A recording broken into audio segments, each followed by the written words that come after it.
Salve, salve pessoal, sejam todos bem-vindos, estamos aqui novamente e no vídeo de hoje eu gostaria de falar um pouco sobre economia. Economia que é praticamente a base do nosso sistema. Nós vivemos em uma sociedade em que tem como base econômica o comércio e vivemos disso, a sociedade gira em torno disso, venda de serviços, venda de produtos e assim por diante. Mas pessoal, o que é economia em sua essência? Veja bem, nós somos seres humanos inseridos em um planeta e precisamos consumir para sobreviver. Economia nada mais é do que um mecanismo que utilizamos para conseguir os recursos necessários para a nossa sobrevivência. Lá na pré-história, lembra quando nós estudamos pré-história, lá no início dos tempos, antes do período das civilizações, como era a economia das tribos naquele período? Era uma economia nômade. Então caçávamos, pescávamos, coletávamos e viajávamos de um local ao outro de acordo com as necessidades. Então o grupo estava num ponto, coletando, pescando, caçando. Quando a alimentação ali começava a ficar escassa, ou o clima começava a oferecer uma certa dificuldade de sobrevivência, eles migravam para outro local. Por que era feito isso? Porque o ser humano não sabia ainda a plantar, não sabia domesticar um animal. Porém, o tempo foi passando, o desenvolvimento intelectual do ser humano também foi progredindo, a ponto que o ser humano, nós, nossos ancestrais, aprenderam a domesticar as plantas, plantar, e aprenderam a domesticar os animais também. Quando isso aconteceu, não era mais necessário uma vida nômade.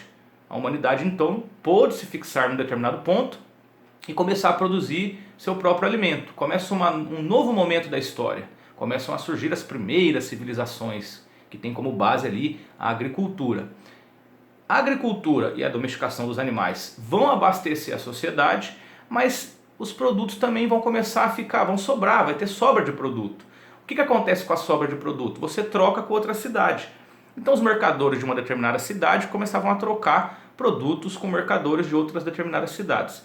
Quando isso começa a acontecer, é necessário nós criarmos um mecanismo, foi necessária a criação de um mecanismo que pudesse mediar essa relação de valor entre os produtos. Então, por exemplo, eu tenho uma mesa de madeira, meu vizinho tem tomates. Como que eu faço essa mediação de valor?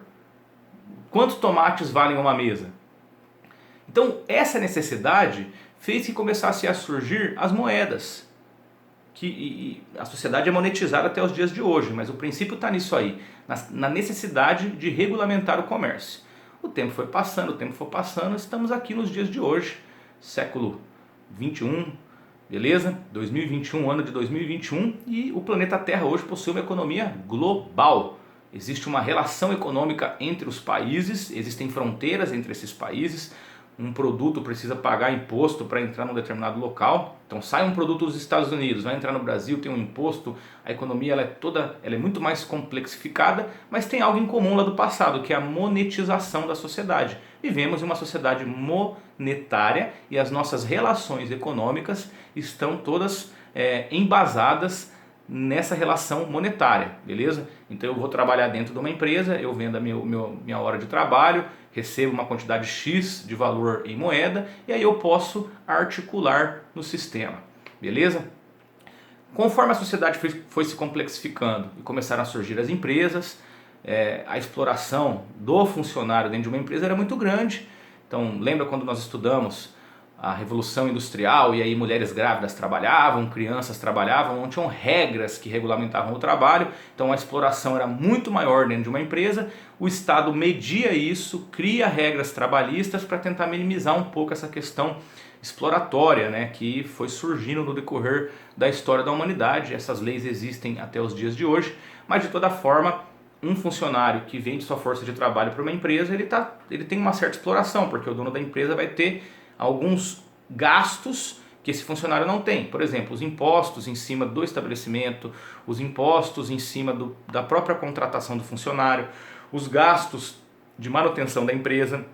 Então, se o funcionário ele consegue lucrar para a empresa, por exemplo, 2x, ele vai receber de salário X.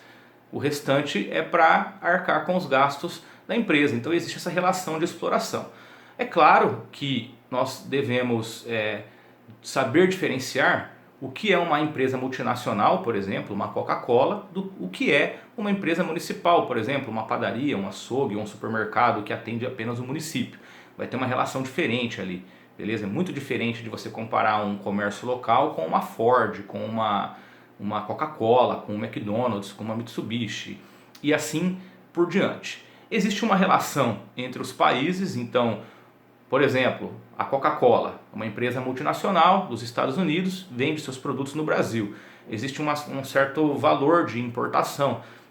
Então, para os produtos de fora entrarem dentro do Brasil, esses produtos têm que pagar um imposto e assim por diante. Produtos do Brasil que vão entrar em outros países também pagam impostos, a não ser que sejam feitas algumas relações econômicas, né, entre os países. Então, eu autorizo seu produto a entrar aqui, suas pessoas estão livres para entrar aqui, mas o fato é que estamos em 2021, mundo globalizado, caminhamos com uma facilidade maior, nem todos têm acesso a isso, mas hoje está muito mais rápido a locomoção de pessoas, a locomoção de produtos, mas as fronteiras ainda existem. E essas fronteiras acabam dificultando um pouco as questões econômicas e elas são favoráveis também à manutenção da pobreza em determinadas localidades e à manutenção da riqueza em determinadas localidades. Beleza? O que determina a riqueza nos dias de hoje? Desenvolvimento tecnológico. Os países desenvolvidos tecnologicamente são aqueles que estão na cabeça do sistema. Por exemplo, nesse momento eu gravo um vídeo no celular da Samsung, um produto produzido na Coreia do Sul, um país de alto desenvolvimento tecnológico, e estou aqui no Brasil. Apesar de existirem algumas marcas brasileiras, é a Samsung, a Apple que acabam dominando, tá? No caso do Brasil, pessoal, desde que eu tenho assim não um certo esclarecimento, mas desde que eu tenho lembranças de acompanhar a bolsa de valores e ver as notícias, mesmo quando eu não entendia muito bem isso, o real nunca alcançou o dólar, ou o real quase nunca alcançou o euro, assim, apenas quando foi o plano real mesmo do Fernando Henrique Cardoso que o real ficou junto com o dólar, mas depois isso já começou a parar de acontecer e hoje o dólar está numa altura exorbitante. E por que isso acontece? Vamos esquecer desse momento atual que estamos vivendo de uma crise de saúde internacional. Vamos pensar só na economia em si. O que vale mais hoje são as tecnologias. O Brasil é um país que ele precisa de tecnologia para sobreviver, para que as coisas funcionem aqui dentro, mas ele não é produtor das tecnologias, ele compra a tecnologia de fora. A base econômica do Brasil, por exemplo, é a agricultura, são os commodities, os produtos, a matéria-prima. Claro, a matéria-prima ela vale menos que a tecnologia. Então, a moeda nacional, ela nunca vai conseguir alcançar o valor de uma moeda que exporta tecnologia ou que tem muitas multinacionais instaladas em vários locais do planeta. Por que o dólar está sempre em alta? Porque, por exemplo, se eu sou um investidor, a Coca-Cola está em alta, todo mundo bebendo Coca, o que eu vou fazer? Eu vou comprar ações da Coca-Cola. Todo mundo usando Microsoft em seus computadores ou Apple, eu vou comprar as ações dessas empresas. Obviamente que se essas empresas vão ser valorizadas, se os investidores estão comprando as ações dessas empresas, a moeda do país no qual essas empresas estão sediadas também vai ser valorizada, porque as empresas estão sendo valorizadas. Além dessa questão da bolsa de valor, das ações das empresas, nós também temos a questão do quanto de recursos, por exemplo, quanto de ouro determinado país tem em reserva. Isso também determina o valor da moeda. Beleza? Por isso que quando o Estado imprime muito papel moeda, vem a inflação. Porque, por exemplo, vamos supor que o Estado tenha em cofre 1 milhão em ouro. E aí tem em circulação 3 milhões em moeda. Esses 3 milhões em circulação em moeda não representam a verdadeira riqueza do país. Por isso que a moeda desvaloriza e começa um processo de inflação. Beleza, pessoal? Essa questão econômica, ela gera muitos conflitos devido à desigualdade social. Essa questão econômica, ela foi evoluindo. Ela começou com uma questão interessante que era eu trocar. Então eu tenho tomate, mas não tenho frango, eu troco. Isso foi fundamental para o desenvolvimento da sociedade. Mas a natureza humana, ela foi criando um mecanismo em que a própria economia ela mantém a desigualdade social. Alguns governos vão defender uma maior intervenção do Estado na economia, outros governos vão defender uma menor intervenção do Estado, mas a ideia seria o Estado intervir na economia tentando garantir pelo menos uma maior igualdade entre as partes que compõem o planeta, aí, digamos assim, porque a desigualdade social é muito grande. Ela existe mesmo em países ricos, então de alguma forma é importante que o Estado intervenha, não de uma maneira muito absoluta, porque acabaria tirando um pouco da liberdade de funcionamento. O que seria ideal, pessoal? Investimento em educação, de qualidade para todo mundo, e que todo mundo tivesse, através da educação, a capacidade de montar sua própria empresa, de ser um bom profissional ou de trabalhar para o Estado. Dessa forma, seria um mecanismo, um dos mecanismos, existem outros, para que a riqueza fosse melhor distribuída. Você garante um ensino de qualidade para a pessoa, ela consegue exercer uma função na sociedade, ela acaba sendo inserida no sistema, beleza? E ela vai articular, vai trabalhar, vai conseguir suas riquezas. Isso seria algo, seria a base, investir em educação, não tem outra alternativa. E os próprios, veja bem, o Brasil, se eu invisto em educação firmemente, invisto em formação, não apenas no campo do saber teórico, mas no campo prático, começo a investir em laboratórios de robótica, enfim.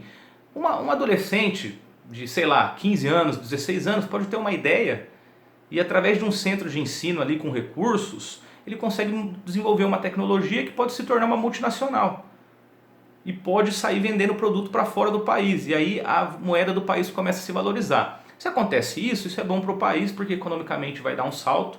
Veja bem, eu vou dar um exemplo bem prático. Não consigo imaginar a vida no Brasil sem veículos, mas não tem uma marca de carro brasileira. Então é claro que a nossa moeda vai estar sempre em baixa porque nós compramos tecnologia de fora. Então, se inventarmos um carro brasileiro e além dos brasileiros começarem a usar essa tecnologia dentro do país, mas começarmos a exportar e a empresa cresce, investidores vêm, compram ações, a moeda começa a valorizar. Mas nós vamos continuar tendo um problema, que vai ser o quê? A briga entre as nações. Veja bem, pessoal, o ser humano ele ainda tem essa perspectiva de olhar apenas para o planeta. Nós já estamos em 2021, eu já falei isso em outros vídeos.